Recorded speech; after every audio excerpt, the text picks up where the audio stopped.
Bem, irmãos e irmãs, aqui é o último capítulo do Evangelho de São João. Os últimos versículos também, né? Capítulo 21, que todos os biblistas, exegetas dizem que foi acrescentado depois, porque no final do capítulo 20 já fala, tem o mesmo fim, que se pudesse, que não dava para escrever tudo, né? Como que concluindo o Evangelho. Isso é um ponto importante para entender que quem define o que é inspirado é a igreja. Porque se fosse para pensar que era o livro, né? Nunca teria um adendo a mais aqui, um anexo aceito. Como a autoridade vem da igreja pelo Espírito Santo, a igreja diz não, esse trecho, esse capítulo também é inspirado por Deus. E aqui é o momento em que Pedro vira e pergunta sobre o que será de João. Porque lembra que Jesus já tinha dito para Pedro, quando eras mais jovem, é onde querias. Depois, né, te cingirão e não vais mais onde queres. Aí Pedro, para não mudar um pouco o seu jeito de ser, né? E ele, o discípulo que Jesus amava, o mesmo que reclinara sobre o peito de Jesus,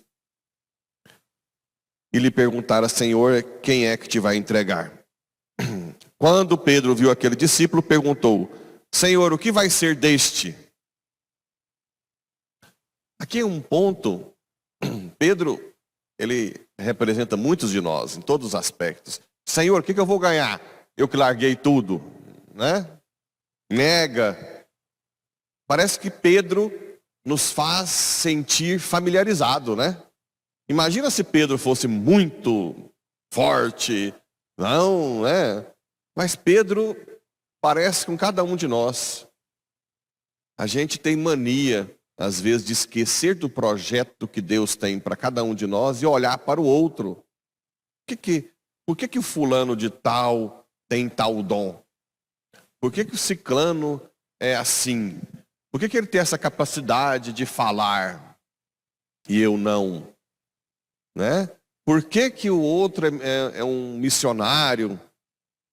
Porque a gente tem uma tendência a esquecer do que Deus tem para nós e ficar preocupado com o outro. E Jesus aqui dá mais um puxão de orelha. Jesus respondeu, se eu quero que ele permaneça até que eu venha, o que te importa isso? Tu segue-me. Foi a segunda vez que Jesus fala, segue-me. Nós não devemos preocupar com o projeto de salvação do outro, no sentido de como o modus operandi, né? Como Deus está fazendo. Nós temos que preocupar que o outro se converta. Mas, com relação a dons, a preocupação do dia a dia, a viver o presente de uma forma extraordinariamente serviçal, nós temos que estar focados na nossa vida. O que eu estou fazendo hoje para Deus? Estou colocando Deus em primeiro lugar? Ele é o centro da minha vida? Esse é o primeiro foco. Pode ser que o outro que você converteu, ou que você ajudou a converter, passe na frente. Ontem, graças a Deus, aconteceu isso. Uma que eu administrei os sacramentos, me põe no bolso e dá de troco. Ontem eu voltei feliz, fui humilhado na santidade. Bem humilhado. Saí de lá, graças a Deus, na zona rural. Alguém humilde, que recebeu, eu que casei, né? E apaixonada por Jesus. Apaixonada. Loucamente apaixonada. Como jamais quase vi. Meu coração gritava. por dentro. E um pouco com medo, porque o marido às vezes não entende, né? Eu perguntei, você reza o terço? Padre, eu sou apaixonada por Jesus. Apaixonada. Eu estava rezando as 1000 Ave-Marias todos os dias. Mas aí estava ficando muito tempo no quarto. Eu falei, não fala pro marido. Não, mas eu não consigo mentir. Eu venho para a igreja todos os dias adorar com os 2 filhos. E não dá vontade de ir embora. Só que meu marido fica bravo. Só que ele me traz. Eu acordo 3 horas da manhã, só que ele tenta acordar sem ele. Né? Como é que é isso, padre? Eu sou apaixonada demais. Quando eu estou na igreja, parece que tudo tá. Eu falei, uau! É isso, né? Quase que eu falei, não, me leva com você. Né? Não esquece de mim. Claro que eu pedi para ela rezar para mim, né?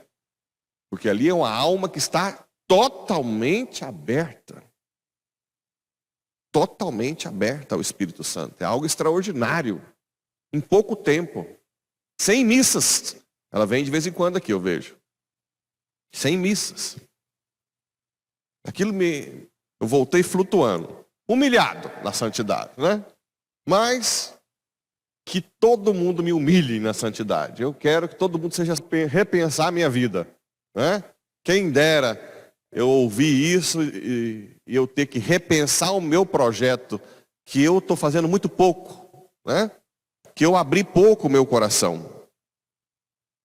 Então correu entre os discípulos a notícia de que aquele discípulo não morreria. E na verdade, a tradição que diz que o discípulo amado é São João, fala que São João morreu com 100 anos, né? E não foi martirizado. Não foi martirizado. Este é o discípulo que dá testemunho dessas coisas que as escreveu. E sabemos que o seu testemunho é verdadeiro.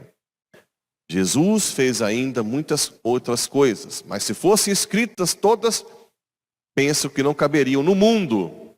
Por que não caberia no mundo? Como é que Jesus foi gerado na Trindade? Uma geração no intelecto. É o verbo do Pai. Ora, se Jesus foi gerado como verbo, palavra do Pai, a palavra, quer dizer que a palavra de Jesus, se Jesus é Deus, contém tudo de Deus ou não? Do Pai. E tudo da criação. Então é claro que a palavra é infinitamente maior que o mundo. Ok? Jesus é a palavra, a imagem, o Filho na Trindade. Gerado no intelecto. Então, Jesus como palavra é inexaurível, inesgotável. Não se dá para colocar. Por isso que temos 4 evangelhos. Seriam como se tirássemos 4 fotografias. Ok?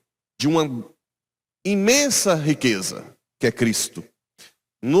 Na Igreja Católica, quando nós falamos palavra de Deus maiúsculo, é quem que é? Jesus. Não é só o livro escrito, porque a palavra transcende o livro escrito. Nós temos a tradição, T maiúsculo, né? Que vem aí, a tradição oral. Lembrem que Bíblia escrita foi impressa, não escrita, impressa, foi só no ano 1453. Antes ficavam nos códex, grandão, ou nos rótulos, e nas bibliotecas. Porque como é que você vai? Só o livro de Isaías já era. Lembra que Jesus abriu o rótulo de Isaías e leu Isaías 61? Espíritos de. Então, como é que você vai carregar isso? Claro que os apóstolos não carregavam a Bíblia. Então é importante nós focarmos no nosso projeto. Ontem, quando eu ouvi essa mulher falando assim, com essa paixão, eu repensei a minha vida. A minha. Né? Por que eu não posso abrir o meu coração mais? Para apaixonar mais por Jesus? Quantas e quantas vezes ela que sai de longe, vai para adorar o Senhor, o marido brigando, mas leva.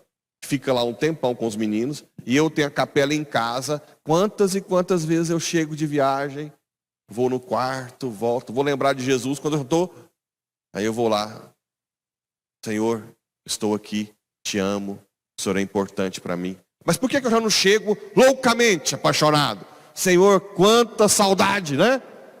Porque falta abrir o coração para o Espírito Santo. Como Santa Rita fez, que aguentou por tanto tempo um homem que difícil, que brigava, entrava em guerra, ela descobria sangue na roupa, tinha matado alguém, e ela chorava e se entregava cada vez mais. Depois, quando os filhos queriam vingar a morte do pai, ela novamente, na luta espiritual, até chegar a um ponto de falar, Senhor, entre ter meus filhos no céu e assassinos, eu sei que a dor maior que existe é perder uns filhos. A mãe perdeu o filho, eu vou ter que aceitar. Olha que pedido, né? Uma mãe que aceita passar pela dor de perder os filhos para tê-los no céu. Depois, como religiosa, claro, não se iludam, né?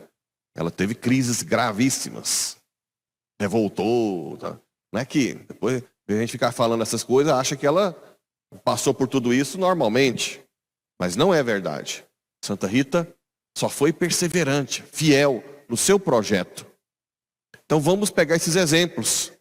O exemplo dos santos que nos ensina simplesmente apaixonar por Jesus. É isso.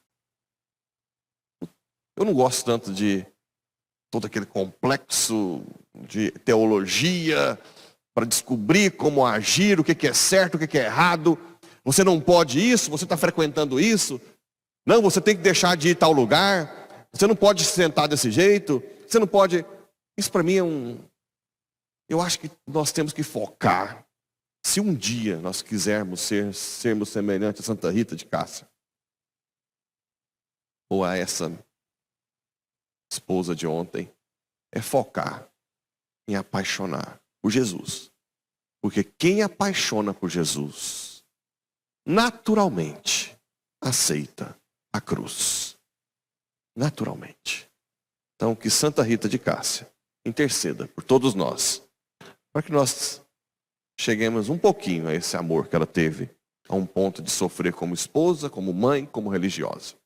Ela passou os últimos dias da sua vida com essa ferida que fedia, as irmãs não conseguiam chegar perto, dava vômito, punha comida por baixo. Quando ela morreu, adivinha o que aconteceu?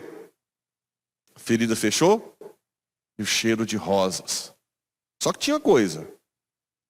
Tinha gente que estava a quilômetros de distância e tinha milagres. Foi uma das santas com maior milagre. Ela e Santo Antônio são os santos com mais milagres na hora da morte. E também depois, né? Por isso que ela é a santa das causas impossíveis. Que ela interceda pela nossa paróquia por uma causa bem difícil. Converter os mais difíceis. Fazer os mais rebeldes se tornarem os mais santos.